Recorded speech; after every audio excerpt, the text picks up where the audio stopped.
All right, guys, welcome to another episode of Flashlight Crazy. Today, I am reviewing the new Nitecore P23i tactical flashlight. This is a long-range flashlight, and it is the new one to the I generation. Let's check it out.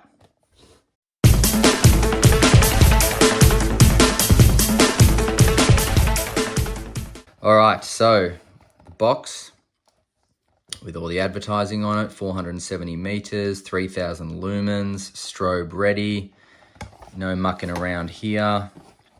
On the back, power button, mode button, strike bezel, we'll have a look at all that. High strength silicon nitride ceramics, look out. And we've got 55,300 candela, 3000 lumens, 470 meters, 2 meter drop distance, 2 meters in the water. That's cool. That's cool. All right, so apart from the light itself, which we will go through, of course, you get a bag of goodies.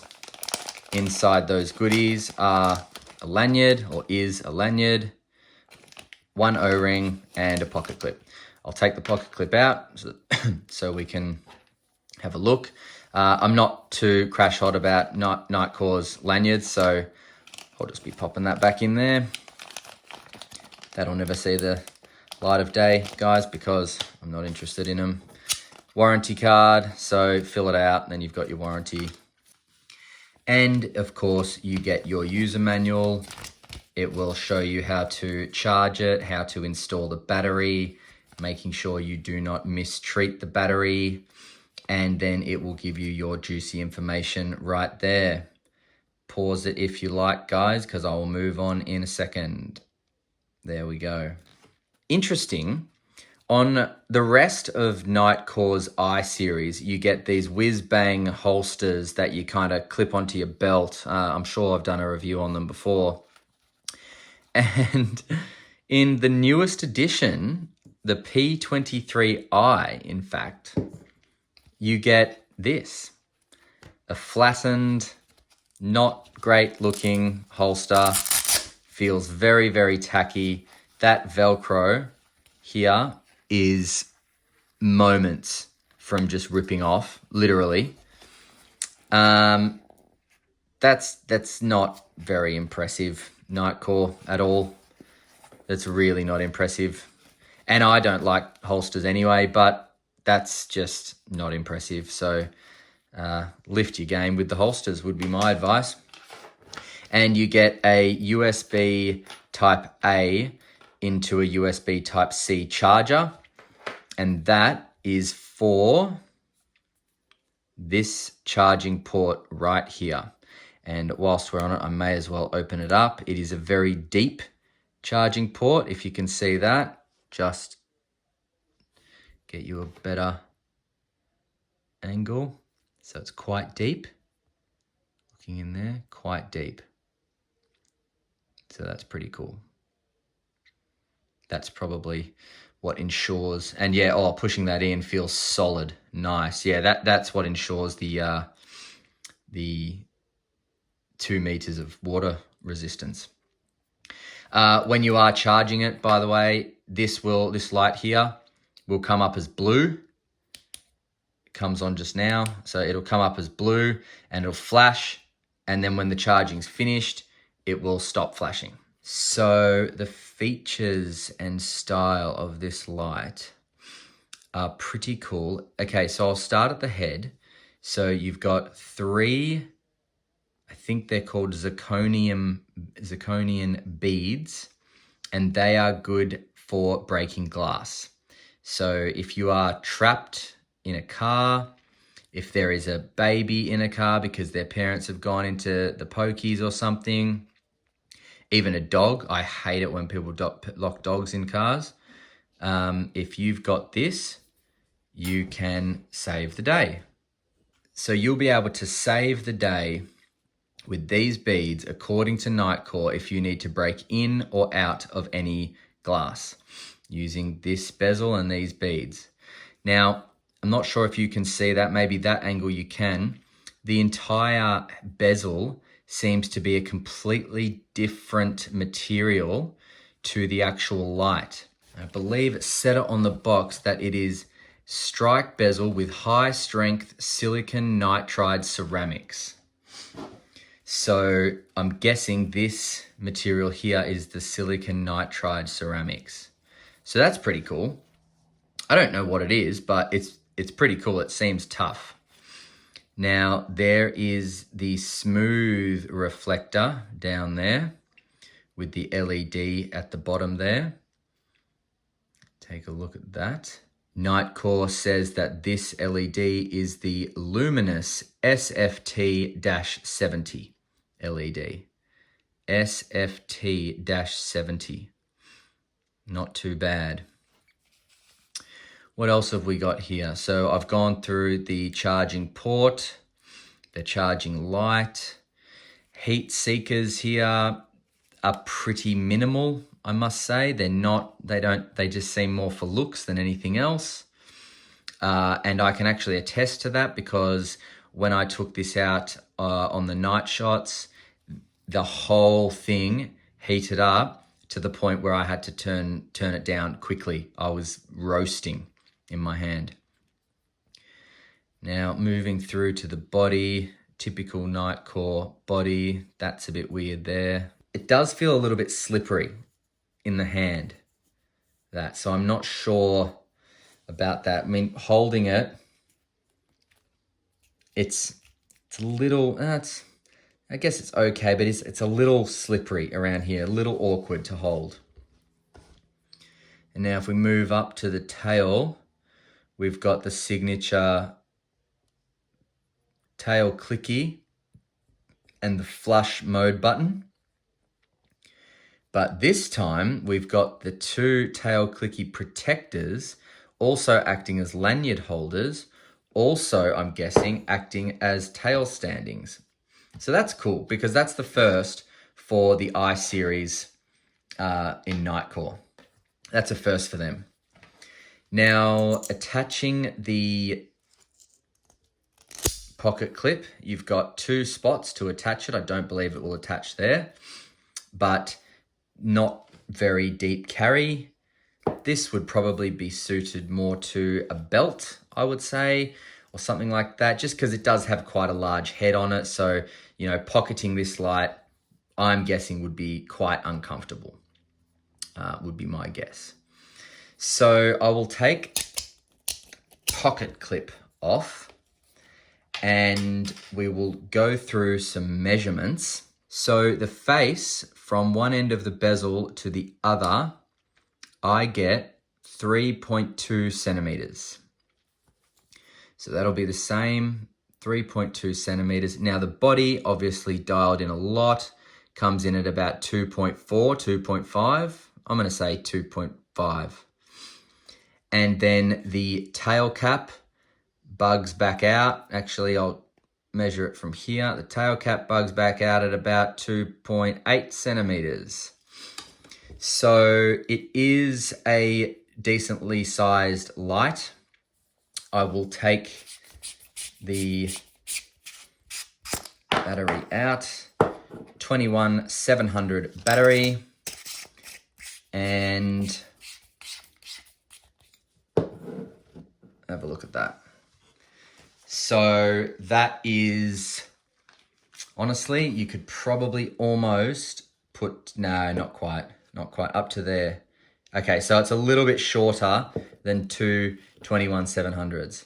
But again, you know, there are torches that are this big, that are as big as this 21700 that put out amazing outputs. So I just wonder if Nitecore is correct in, you know, the whole bigger is better approach. Very nicely oiled threads, by the way, very nicely oiled. Beautiful. And I'll just say, when you're pushing the tail cap in and trying to screw it on, you have to actually push because there's a spring there down the bottom here, and it's actually quite nice and firm. So push and then turn, and you'll be able to turn that just fine. Let's weigh it without the pocket clip, but with the battery. And without the pocket clip, with the battery, it weighs 192 grams, 192.12 grams. So that's a heavy light. That's a heavy light, guys.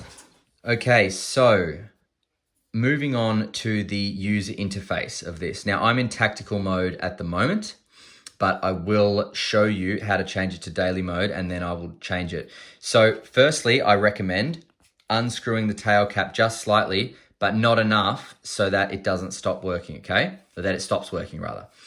Now that it's unscrewed a little bit, it'll make this process a whole lot easier. So strobe warning, guys, push and hold the the mode button, and then turn the tail cap. It flashed once, and then tighten it back up. That one flash means that you're in daily mode. Now, daily mode has memory mode, and it'll cycle from ultra low, which is 50 lumens, to 250 lumens here.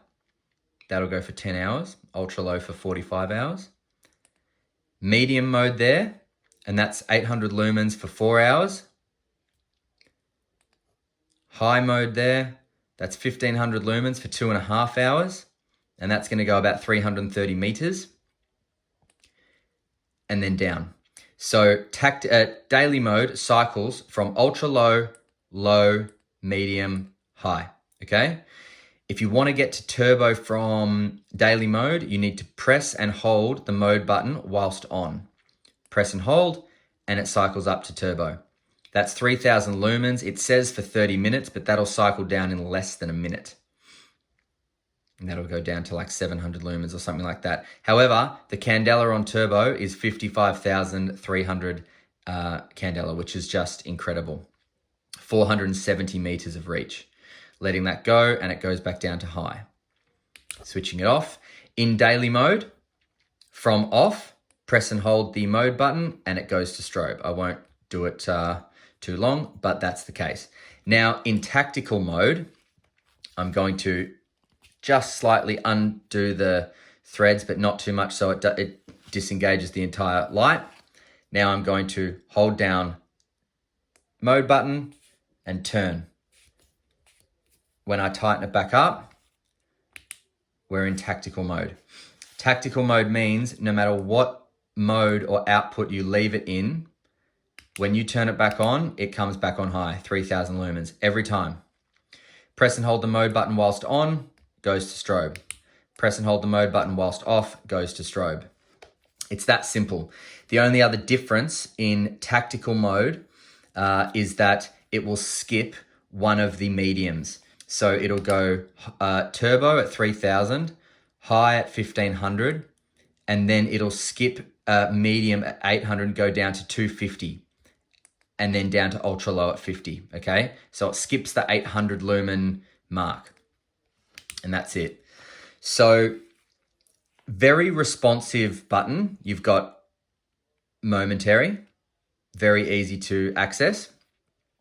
The one thing I was worried about with this light before I picked it up was I was worried about the access my thumb would have on to the rubber clicky and the mode button. Because these protectors here are so prominent, I was a little bit concerned about how I was going to go with accessing both of them with my thumb. But after actually holding it, oh God, that's hot. That is hot. I'm just going to leave that there for just a moment because that has gotten really hot. So this is the problem with this light, and then I'll get back to what I was saying. The massive problem with this light is that it gets hot quickly. These heat seekers are pathetic. I mean, honestly, I think the Nitecore MH12 SE is a better choice than this purely because it doesn't get as hot as quick. It's more slender. It's still got about 40,000 candela and 1700 or something lumens. I mean, yeah, this is 3000 lumens. Yeah, it's an extra 10, 15,000 candela, but how long can you really use that for? And that's still scalding. Like, it's not, I can touch it now, but it's very, very hot. That's a big mistake, in my opinion, with Nitecore. It really is, because what's the point in having a massive 3,000 lumen, 55,000 candela if you can't even sustain it for long enough, you know, for it to be useful before you burn your hand? That's a bit of a shame, in my opinion. But anyway, so as I was saying, I was really worried about not being able to access both these buttons. But after holding it, and I'll just zoom out a little bit, after holding it in my hand, it's actually quite easy. You've just got to obviously make sure that your fingers wrap around the top. And when I say the top, I mean the top of the rubber clicky, so that your thumb can access the mode button as well as the rubber clicky with ease. If you try and do it in reverse, you're kind of reaching over the rubber clicky to get to the mode button, and it's just a bit of a mess because the rubber clicky is quite, it protrudes quite a lot. So best way to hold this, in my opinion, is thumb underneath the mode button, fingers wrapped around the top of the rubber clicky, and that way you've got access to both. But I got to say, I'm not that impressed with this light. You know, anyone that's watched my channel that knows a little bit about me, I am on the search for the perfect self-defense / everyday use light. But this is not great for me. It gets very hot, takes a long time to cool down. It's quite big. It's a 21-700, which, you know, is quite big. The face is quite big. It's heavy as all hell. And I just am not a massive fan of the setup of it, the style of it. Now, this could be someone's best friend. So I'm not saying that this is a bad light. It's a well-made light. It has an incredible output. It has different modes. It has instant strobe. So I'm not saying it's a bad light by any means, by any stretch of the imagination. But it's definitely not the light for me. And it is certainly probably a great hunting light or something like that. Although, again, it's going to get hot quick. So, you know, I just don't know what this can be used for. Probably security, actually. Security might get a good use out of this because it is kind of quite blinding, and instant strobe, instant turbo on tactical, and you can just kind of put it in, well, I'd get a different holster than the one they gave you, but, you know, put it in a holster or on your belt with the pocket clip. So that's probably okay. Anyway, I've talked enough for now. Let's go out to the night shots, and we'll come back and do the final thoughts on the Nitecore P23i. See you soon. All right, guys, I'm out here with the Nitecore P23i. Now, let's not waste any time. Boom. That's on turbo. 3,000 lumens. Look at the size of that hotspot. That is impressive. Hitting that tree over there, no worries. That's a good 50 plus meters away. No worries at all. Now the mozzies are coming for me already. Light's getting quite hot now, but it is literally able to light up that whole field, the whole top of that tree. That's impressive. We'll go down to medium, or high, sorry. Down again to medium and to low. Now, that's turbo again. That's turbo again, but this light is heating up. Even the body, it's getting very difficult to hold. But that's cool, all the way up there. No dramas. What's in the tree? Well, get your P23i and you can tell me. Smashing. Mozzies are after me. Melbourne weather. Wow. All right, now I have to cycle that down because that is starting to hurt my hand. That's getting so hot, even in the body. And that's low. All right, guys, the P23i. Let's go back. All right, so yeah, I wasn't lying. It is an amazing performer. It does really, really well in the dark. It reaches really far. It gets really, really hot. But, you know, all in all, it's a really, really good light, functional light, does its job well. But for me, it is not a great light, and it's not a kind of everyday light that I would be using. I think this light is more tailored to the security personnel, to, you know, even military perhaps, anyone that's kind of, you know, potentially in putting themselves in situations where they might need some, you know, blinding light or some strobe immediately, but then can, you know, stick it back in their pack or on their belt or in a holster or something so that the heat doesn't, you know, burn their hands. I mean, even with gloves, depending on what type of gloves you got, it gets really hot, guys. I need you to know that. It gets super, super hot. So I think that's it for today. Now, I picked this one up from Max Beam Australia. I will link it in the description. And if you want one of these, head over to Max Beam and get yourself a Nitecore P23i. Don't forget to like and subscribe, guys, if you like the video. It really, really, really helps out the channel. And until next time, guys, stay cool and stay safe. All right, bye.